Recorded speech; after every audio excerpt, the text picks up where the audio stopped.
I graduated from a university in Ukraine Okay. with my bachelor's in psychology. And then I came here and I got my master's in psychology and counseling psychology here, and then went and did postmaster's certificate in marriage and family, because that was kind of another piece that was interesting to me. And then I was like, aha, I also like this other thing. So I have my doctorate in psychology. So I've been practicing for a few years as a psychologist here too. When we think about Ukraine became part of USSR in 1920, 1921. Sure. And so since then, there's been forced Russification. So Ukrainian language has been forbidden to be taught in schools. Families have been forcibly taken out of Ukraine, put in Russia, and Russian families have been put in Ukraine to create those more Russian connections. In 1932, 1933, there's been genocide by Stalin called Holodomor, and that was forced starvation, where everything was taken out from all of wheat, all of the crops were taken out, and so people were starving to death. We had people who were even resorted to cannibalism because of the type of starvation. And some families were hiding, like a little bulb of potato, and then that bulb of potato was divided between 10 people, eating roots, and it was, so we have this history of Russian machine regime deliberately taking people out. Crimea actually has a lot of Crimean Tatars who are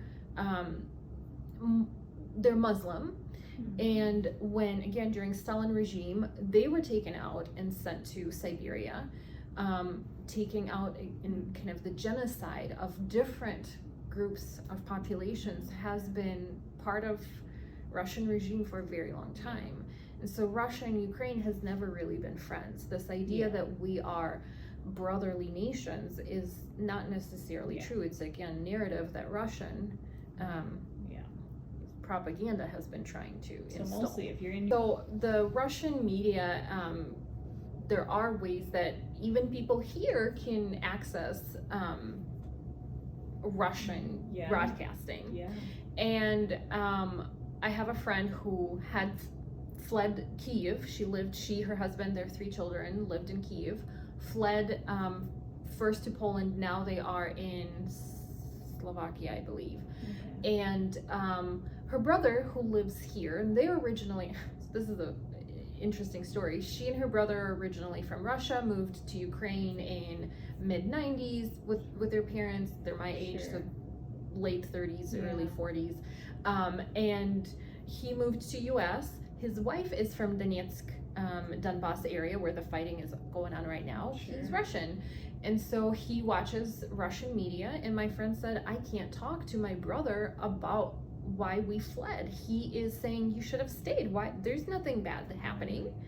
So they're really very indoctrinated, very unaware. And there's also, again, there's this sense of, Ukrainians right now have a lot of hatred toward Russians in general, not just the military, I think the whole country in general. But there's also the sense of that Russians have some sort of hatred towards Ukrainians, even if they haven't really, like, there's some sort of, like, well, they're all, they're all bad people, they're all fascists, they're all Nazis, like, there's something in terms of, propaganda, that the propaganda machine of Russia continues. It's very strong. Ukrainians have been pretty successful in going and working different places. Moscow was one of them. Ukrainians have worked in a lot of different places. They migrate for work reasons and try and find different spots. And it's not like Ukrainians don't go to Russia. It's just, we do have a certain history with Russian regime that has not been kind to Ukraine and Ukrainian language and culture and Sure. taking And over people. Yeah. They are bombing Lviv area, the western parts, Vinnytsia Okay. area, which again, it's more of the infrastructure. It's some of the areas that, military bases or something like that. Okay. I don't know how much interest besides that they have in some of that. I think Kyiv was going to be for them this trophy. Yeah. Okay. Probably more to break Ukrainian spirit. Yeah.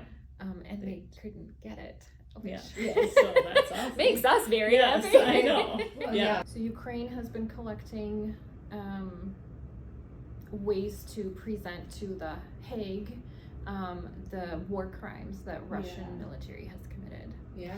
So that's part of what might happen, and it is very difficult to prove any type of a war crime. Right.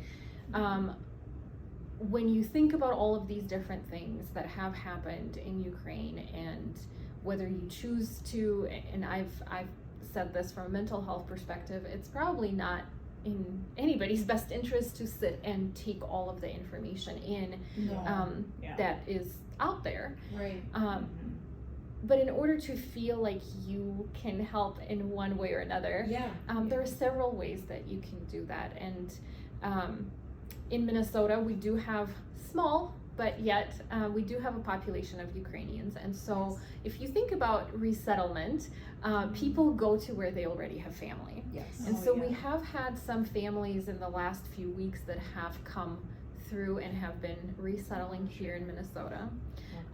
So trying to figure out, and I don't know yet if there are any sites that are collecting things specifically for the families here who have come and have kids and are trying to figure out, they probably have fled with possibly one teeny weeny little bag of stuff. So that's one way, trying to figure out if there are some donation sites for clothes and things for people who are already here. Right. Shipping things over to Ukraine, and you guys are doing a really nice job of collecting all of those essentials, non-perishables. And then donating to different causes. So there are a lot of different ways to help. The Impact Ukraine is one of them. If you want to help the soldiers specifically, there's Come Back Alive, and it provides the support of kind of the helmets, all their gear. The gear that makes sure that the soldiers come back safely. There's another agency called Hope Now, and they provide support for orphans. So again, if we think about people who, unfortunately, in Ukraine we still have orphanages, and so again they've been trying to evacuate the children from the areas, and they usually end up in Romania or Poland, and then kind of trying to support them. Through all of this, and those are the kids who already have trauma. There are, again, like I said, there's a small population here in Minnesota that are Ukrainians, and there is a diaspora across US and Canada, and so we do have a small group of mental health professionals who I think Chicago University has done a platform where people from Ukraine can sign up for therapy, and then they're getting matched with therapists here who are willing to provide services who are Ukrainian speaking. And so there's kind of a match. There are some ways of texting and getting some support through that. There's some platforms that have been created specifically for Ukrainians for that. Sure. My husband and I were just visiting a family last week. We dropped off some stuff for a baby that's on the way, and the family staying with a sister of the person who came over, and so there's 10 people in a 2 or 3 bedroom house. With a new baby coming. With a new baby coming, you have 4 adults and you have 6 kids, and some of it is cultural. We're kind of used to having multiple generations in the same household, but at the same time, that can get a little bit crowded. A little bit much, especially if you don't all have your own space to go to. And then throwing in a newborn, that alone is very overwhelming. Oh wow. I think there's going to be a lot of people going back home. So my dad, he's here. He's 80. Yeah. He doesn't want to be here. He wants to go back home. So he keeps on asking, when am I going back home? Oh, yeah. How will I know that we can go back home? Crazy. So people will go back. Yeah. It's not an end. Yeah. We just need the active fighting to be done. Yeah. Right. Yeah. And then people will enjoy their land again. People will rebuild. They're already rebuilding the Kyiv region area. I mean, after every war, after World War I, World War II, we've had spurs of scientific works, literature. So the hope is that this will spark more things coming out of this. We just need this to end. I know.